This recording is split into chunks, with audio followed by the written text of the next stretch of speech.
Priatelia, vítajte v ďalšom dieli Daj to za volantom. Alebo presnejšie povedané, daj to za riadidlami, pretože poprvýkrát sa v tejto sérii budeme venovať súčinnosti a súžitiu medzi motorkárom a vodičom.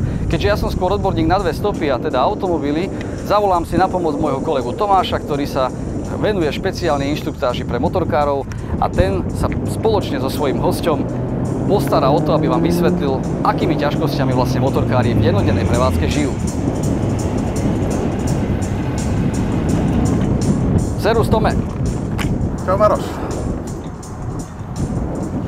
Počasie nám vyšlo úplne super. Perfektne, perfektne. Ahoj. Čau, ahoj. Takže ako inštruktor motoriek si vezmeš na paškuil nejakého dobrého motorkára a porovnáme spoločne minimálne krízové brzdné dráhy pre také klasické rýchlosti z obce a mimo obce, čiže 50 a 90 km za hodinu. Budem rád, ak to spravíme, lebo teórie je strašne veľa. Teórie hovoria, že určite by to malo byť všetko identické. Brzdná dráha, auto versus motorka, všetko je malo zastaviť rovnako za dokonalých podmienok. No. Ale uvidíme, dúfam, že uvidíme, že realita je trošku iná.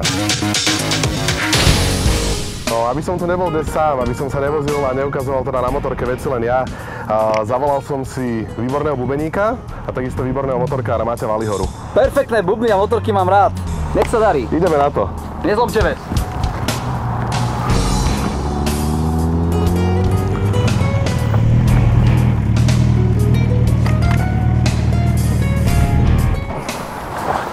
Čau, Maťo. Ahoj, ahoj Tomáš. Čau, čau. Ahoj. Ja som ťa typoval ako muzikanta, že priletíš na nejakom čopri a ty dojdeš hneď na 200-koňovej mašine. Je to to, čo ťa napumpuje? Tak mám rád aj rýchlu jazdu, aj dynamickú, ale je to motorka, ktorú vlastne asi takých možno 5 rokov. 5 rokov. 4-5. Patríš do ktorej skupiny motorkárov? Do tej, čo už padli, alebo ešte len padnú? No, patrím do tej, čo už padli, ale našťastie to boli pády, ktoré stále ma neodradili a stále som v pohode. Motorky majú jednu úžasnú vlastnosť, čo na nich milujeme, je to zrýchlenie. Že aj motorka za málo peňazí ti dokáže priniesť zrýchlenie najdrahšieho superšportu, čo je minimálne príklad tvojej motorky, ktorá má to zrýchlenie úplne fantastické, tam sa o tom ani baviť nemusíme. A to si aj vyskúšame. Skúsime si také preteky s našim autom a tam uvidíme jednoznačne obrovskú výhodu motoriek. Poďme sa to Marošovi ukázať, ako je to s tým zrýchlením, čo ty na to? Možno, že práve naopak on nás dá dole. Možno nás prekvapí? Poďme na to!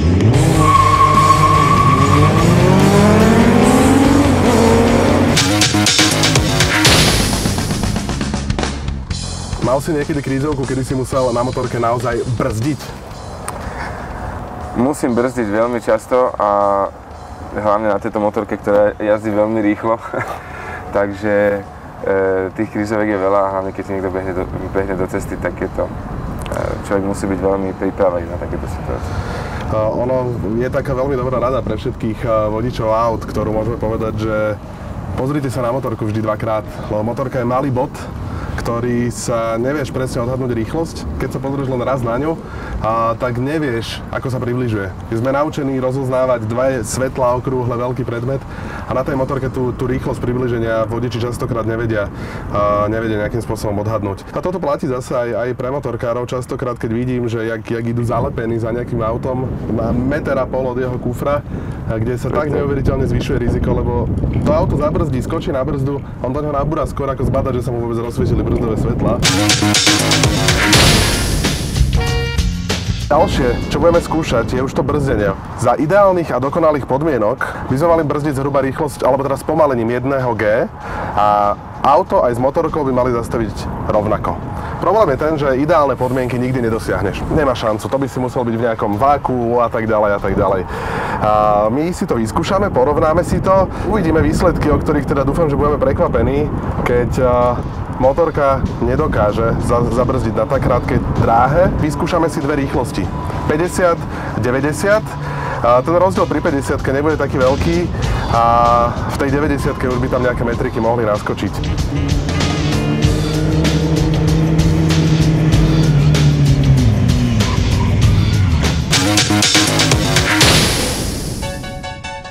Vyskúšame si to aj na mokre. Akým spôsobom sa brzdí na motorke na mokre z väčšej rýchlosti. Máš strach z vody? na motorke? Mám veľký sviaž, zvlášť na tejto motorke a zvlášť s týmito gumami vôbec. Jazdím veľmi opatrne. Dôležité je, že tam je dezen. Dezen je na to, aby tú vodu odvádzal, to je fajn.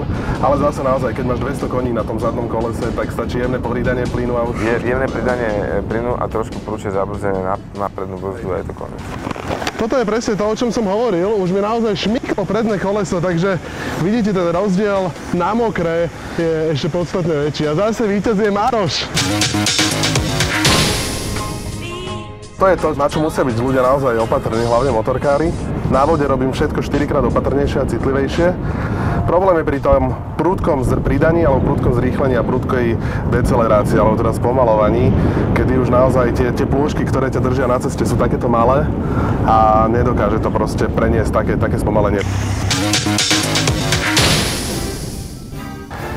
Maťo, keďže si skúsený motorkár, máš už aj tie svoje pády za sebou, povedz mi, aké odporúčanie máš pre ľudí? Majú ľudia ísť do motoriek alebo nie? Keď už sa niekto rozhodne jazdiť, tak určite by mal ako bicykel. Jaká tá postupnosť, hierarchia? Bicykel, skúter, babeta, akože jeden čas na motork a potom musí ísť od menšík. A je to aj dobré pre ňoho, lebo si to naozaj potom tie veľké motorky vie úplne inak užiť. Dobre. Maťo, ja ti ďakujem teda veľmi pekne za tvoj čas. Drž sa, všetko dobré, veľa šťastných kilometrov na motorke. Ďakujem. Nikdy nejazdíte v riflách a v teniskách, ináč to je presne pravda, najväčšia. Takto ako ja minimálne. Toto je správne oblečenie. Priatelia, takže zosumarizujme si to. Nikdy nebrzdite v zákrute, nikdy v zákrute nepodraďujte a takisto pozerajte sa tam, kam chcete ísť. Vaša motorka pôjde presne tam, kam pôjde vaša hlava a kam pôjde váš pohľad. To sú najdôležitejšie veci, ktoré potrebujete pri jazde na motorke vedieť. Takisto, nelepte sa na auta pred sebou, brzdí vaša motorka horšie ako auto. To ste videli. Platí to naopak od vyšších rýchlostí ako 140 km za hodinu. Tam už má zase motorka trošku navrch. No a takisto v zákrute nebudete rýchlejšie ako auto. Samozrejme, je to závislé od vodiča, ale treba mať aj toto na pamäti.